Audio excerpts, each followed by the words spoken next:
నమస్తే రమణన్ గారు. నమస్కారం అండి. శనీశ్వరుడు ఇప్పుడు మీన రాశిలో ఉన్నారు. ఆయన అక్కడ ఉండే వల్ల ఆయన అన్ని రాశులకి ఇచ్చే ఫలితాలు ఎలాగుందండి? శనీశ్వరుడు అనగానే ఒక భయం ఉంటుంది అందరిలో. అది ఎందుకని మనకు తెలియదు. కాకపోతే ఏంటంటే భయం అక్కర్లేదు నేను చెప్పేది. శనీశ్వరుడు క్యారెక్టర్ అని చెప్పేటప్పటికి మనకి బేసిక్గా ఆయనకి టైటిల్స్ అని చెప్తాం. టైటిల్స్ అని చెప్తే మనకి ఆయన్ని కర్మకారకుడు అంటాం, అదేలాగా ఆయుకారకుడు అంటాం. ఈ రెండు టైటిల్స్ మేజర్ టైటిల్స్ ఆయనది. సో మనకి ఆయు లేకుండా ఏమీ లేదు కదా, ప్రాణాలతో ఉంటే కదా అన్ని విషయాలు మనం ఎంజాయ్ చేసేది. సో ఆ ప్రాణానికి మన దగ్గర ఉండడానికి, మన ఆయు ఇంక్రీజ్ అవ్వడానికి ఫస్ట్ ఇంపార్టెంట్ ఫ్యాక్టర్ ఏంటంటే శనీశ్వరుడు. అదేలాగా కర్మకారకుడు, మన చేసే కర్మానికి తగిన ఫలితం మనకి ఇచ్చేటువంటి మేజర్ ప్లానెట్ ఏంటంటే శనీశ్వరుడు. అదేలాగా మన కార్మిక్ డెట్స్, ఏది మనం కర్మ విడిచిపెట్టాం, ఏది మనం చెయ్యాలి అనేది డిసైడ్ చేసేది శనీశ్వరుడు. బేసిక్గా ఈయన టఫ్ టీచర్ అని చెప్తాం, వెరీ పేషెంట్ టీచర్ అని చెప్పొచ్చు. టఫ్ టీచర్ అని చెప్తే ఎలాగంటే డిసిప్లిన్ ఆయన చూస్తారు, అదేలాగా మన కర్మాని మనం చేస్తున్నామా లేదా అని చూస్తారు. అది చేయలేదంటే మనకి నో ప్రాబ్లం, మళ్ళీ చేయండి మళ్ళీ చేయండి మళ్ళీ చేయండి అని చెప్పి టైం పీరియడ్ ఇస్తూ పోతారు. సో ఈ ఎక్స్టెన్షన్ ఉన్నంత వరకు మనకి ప్రాబ్లమాటిక్గా తెలుస్తూ ఉంటుంది, మనకి పేషెన్స్ పోతుంది, ఆయనకి పోదు.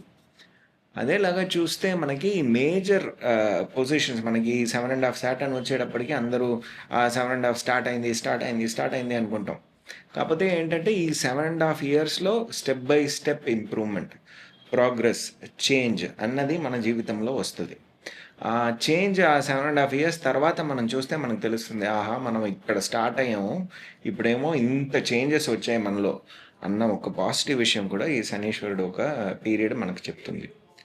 అదేలాగా చూస్తే మనకి శనీశ్వరుడు కర్మకారకుడు కాబట్టి అన్ని కర్మాల్లో, శుభకర్మ అయినా అశుభకర్మ అయినా అందులో ఆయన చేయి ఉండాల్సిందే. పెళ్ళి అవ్వడం, పిల్లలు పుట్టడం, అదేలాగా మనకి వాహనాలు కొనడం, ఇల్లు కట్టడం, గృహప్రవేశం చేయడం, అన్నప్రాసనం చేయడం, ఏ కర్మ అయినా అందులో ఆయన చేయి ఉండాల్సిందే. సో మన శుభకర్మ అప్పుడు శనీశ్వరుడు వచ్చేసారా అని చెప్తే అది తప్పు, ఆయన ఉంటేనే అది సక్సెస్ఫుల్గా ఉంటుంది. సో ఇదంతా మనకి మేజర్గా మనకి శనీశ్వరుడితో పాటు మనకి వచ్చేటువంటి పాజిటివ్ విషయాలు, ఇది మనం చూసుకోవాలి. సో భయపడక్కర్లేదు. మిథున రాశి వాళ్ళకి 2026 ఎలా ఉండబోతుందండి?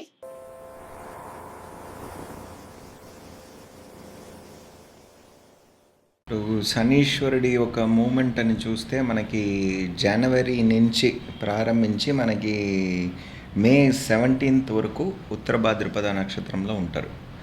తర్వాత ఏంటంటే మే 17th నుంచి జూలై 27th వరకు రేవతి 1st 2nd వరకు వెళ్ళిపోతారు, అక్కడ రిట్రోగ్రేడ్ అవుతారు. జూలై 27th నుంచి ఆగస్ట్ 20th వరకు రిట్రోగ్రేడ్గా ఉంటారు రేవతిలోనే. తర్వాత ఏంటంటే అక్టోబర్ నెలలో ఆయనేమో ఉత్తర భాద్రపద 4th quarter వెళ్ళిపోతారు. వక్ర నివృత్తి అయ్యేదేమో December 11th. ఇది బేసిక్ మూమెంట్. ఇప్పుడు ఫస్ట్ ఫేజ్ మనకి జనవరి నుంచి మే 17th వరకు ఉత్తర భాద్రపద నక్షత్రంలో శనీశ్వరుడు ఉన్నప్పుడు మిథున రాశి వాళ్ళకి ఎట్లా ఉంటుందని చూద్దాం. బేసిక్గా ఆయన చూసేదేమో వీళ్ళు ఉండేది వాళ్ళ 10వ స్థానమైన మీనరాశిలో ఉంటున్నారు. అదేలాగా చూస్తున్నది వీళ్ళది 12వ స్థానమైన వృషభ రాశిని చూస్తున్నారు, వీళ్ళకి 4వ స్థానమైన కన్యారాశిని చూస్తున్నారు, అదేలాగా వీళ్ళకి 7వ స్థానమైన ధనుర్రాశిని చూస్తున్నారు. సో ఇప్పుడు ఉత్తర భాద్రపద నక్షత్రంలో ఉన్నంత వరకు వీళ్ళకి ఖర్చులు ఉన్నాయి.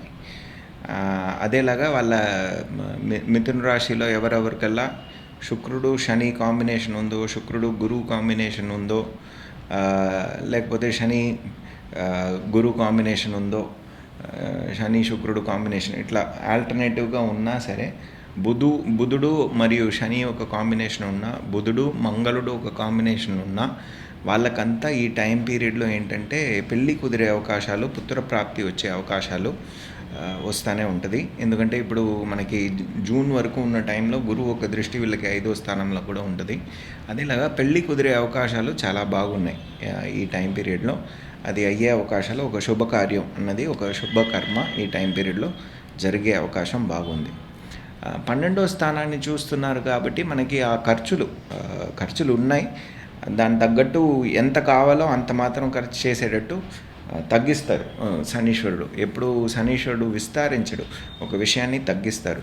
సో ఖర్చు అన్న విషయాన్ని తగ్గించే అవకాశం ఉంది. ప్రాపర్టీ ఏదైనా కొనుక్కునే అవకాశాలు కూడా ఈ సంవత్సరం బాగానే ఉంది వీళ్ళకి. ఇది మనకి ప్రాపర్టీ కొనే అవకాశాలు వీళ్ళకి సెకండ్ ఫేజ్లో, ఎప్పుడు రేవతి నక్షత్రానికి వెళ్ళిపోతారో అది మనకి మే 17th నుంచి జూలై 27th వరకు ఉన్న పీరియడ్లో ప్రాపర్టీ కొనే అవకాశాలు వీళ్ళకి బాగుంది. అదేలాగా ఏదైనా ఒక వాహనాలు తీసుకోవడం, బిజినెస్ పరంగా ఎక్స్పాన్షన్ చేయడం, ఎటువంటి విషయాలు బాగుంటుంది. ఇందులో ఉన్న కాంబినేషన్స్ ఏంటంటే మంగళుడు మరియు బుధుడు ఒక కాంబినేషన్ ఉన్న వాళ్ళు, అదేలాగా మనకి బుధుడు కేతు ఒక కాంబినేషన్ ఉన్నవాళ్ళు. అది దశాభుక్తిగా రావచ్చు, లేకపోతే ఒక్కొక్క గ్రహానికి త్రికోణంలోనో కేంద్రంలోనో ఉన్న ఈ విషయాలు మనకి జరిగే అవకాశాలు బాగుంది. కాకపోతే ఏంటంటే ఈ రిట్రాగ్రేడ్ అయ్యే సమయం మనకి జూలై 27th నుంచి ఆగస్ట్ 20th వరకు ఉన్న టైం ఏంటంటే ఈ విషయాలన్నీ మళ్ళీ చేయాల్సిన ఒక ప్రాబ్లం రావచ్చు. ప్రాపర్టీ కొనుక్కోవడానికి డాక్యుమెంట్స్ అన్నీ సరిగా లేదు, మళ్ళీ చూసుకోవాలి, అటువంటి విషయాలు రావచ్చు. అమ్మగారు ఒక ఆరోగ్యం కొద్దిగా చూసుకోవాల్సిన టైంగా ఉండొచ్చు. అదేలాగా చదువుకోవడానికి ఎక్కడికైనా వెళ్తున్నారంటే చదువుల గురించి కొద్దిగా బెంగపడవచ్చు, పైకి కిందకి వెళ్ళొచ్చు. ఈ ఫస్ట్ ఫేజ్లో ఉత్తర భాద్రపద ఫస్ట్ సెకండ్లో ఉన్నంత కాలం మనకి ఫస్ట్ ఫేజ్ మనం చెప్పాం కదా, ఆ టైం పీరియడ్లో ఏంటంటే వీళ్ళకి వచ్చే లాభాలు కూడా వీళ్ళకి రావచ్చు. వీళ్ళ నాన్నగారు ఒక ఆరోగ్యం బెటర్ అవ్వచ్చు, ఫారిన్ వెళ్ళే ఆపర్చునిటీస్ అన్నీ రావచ్చు. వీళ్ళకి ఏదైనా చదువుకోవడానికి ఫారిన్ వెళ్తున్నారన్నా దానికి తగ్గట్టు వీళ్ళకి మంచి రిజల్ట్స్ ఆ టైం పీరియడ్లో వీళ్ళకి వస్తుందండి. రిట్రాగ్రేడ్ అయ్యే కాలం మాత్రం కొద్దిగా అప్స్ అండ్ డౌన్స్ ఉంటుంది. ఎస్పెషలీ కేతు ఒక కాంబినేషన్ వీళ్ళ హారోస్కోప్లో స్ట్రాంగ్గా ఉంటే ఆ టైం పీరియడ్లో కొద్దిగా చూసుకోవాలి, జాగ్రత్త పడాలి. ఇదండి వీళ్ళకి బేసిక్గా ఉన్న ఫలితాలు. ఈ రాశి వాళ్ళకి పరిహారం చెప్పండి. పరిహారాలు అని చెప్తే మనం వీళ్ళ పెయిన్ పాయింట్స్ చూద్దాం. వీళ్ళకి 10వ స్థానమైన ఉద్యోగ స్థానం, ప్రొఫెషనల్ బిజినెస్ చేసే వాళ్ళకి ప్రాబ్లమ్స్ ఉన్నాయి అంటే వాళ్ళు ఏం చేసుకోవాలంటే రెగ్యులర్గా అన్నదానాలు చేయాలి. అన్నదానాలు చేయడం, ఎస్పెషలీ పౌర్ణమి రోజున చేయడం, సప్తమి రోజున చేయడం వీళ్ళకి మంచి రిజల్ట్స్ ఇస్తుంది.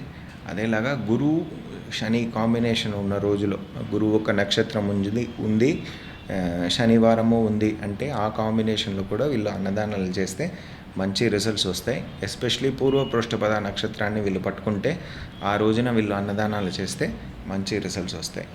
నెక్స్ట్ వీళ్ళకి ప్రాపర్టీ ఏదైనా కొనుక్కోవాలి అనుకుంటున్నారు, లేకపోతే వీళ్ళ అమ్మగారు ఒక ఆరోగ్యం గురించి వీళ్ళు బెంగపడుతున్నారు, ఆ విషయాలు సరి అవ్వాలి అనుకుంటే మేజర్గా వీళ్ళు చేయాల్సింది ఏంటంటే వీళ్ళు కృష్ణుడు ఒక ఆరాధన వీళ్ళు చేయాలి. అది ఎస్పెషలీ వీళ్ళు బుధవారం రోజున, చతుర్థి రోజున అన్నదానాలు చేయడం. అదేలాగా వీళ్ళు ద్వాదశి రోజున అన్నదానాలు చేయడం, అది కూడా వీళ్ళకి మంచి రిజల్ట్స్ ఇస్తాయి. బేసిక్గా బుధుడు శనీశ్వరుడు కాంబినేషన్ ఉన్న రోజులు బుధవారంగా ఉండి, శని ఒక నక్షత్రమైన అనురాధ నక్షత్రం, లేకపోతే మనకి ఉత్తర భాద్రపద నక్షత్రం, లేకపోతే పుష్య నక్షత్రం రోజు, పుష్య నక్షత్రం చాలా మంచి నక్షత్రం, ఆ రోజున చేస్తే వీళ్ళకి మంచి రిజల్ట్స్ వస్తాయి. పెళ్ళి కోసం చూస్తున్న వాళ్ళు, పెళ్ళి కావట్లేదు, లేకపోతే బిజినెస్ పార్ట్నర్స్ మనకి తగ్గట్లేదు అని చూస్తున్న వాళ్ళు చేయాల్సిన పరిహారాలు ఏమిటంటే మనకి కోదండరాముడు ఒక ఆరాధన చేయడం. అదేలాగా వీళ్ళు రెగ్యులర్గా ఏంటంటే త్రయోదశి రోజున అన్నదానాలు చేయడం, లేకపోతే పంచమి రోజున అన్నదానాలు చేయడం వీళ్ళకి మంచి రిజల్ట్ ఇస్తుంది.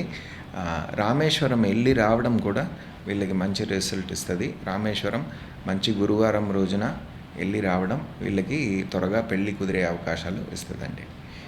ఇది బేసిక్గా మనం చూసేది. థ్యాంక్స్ అండి.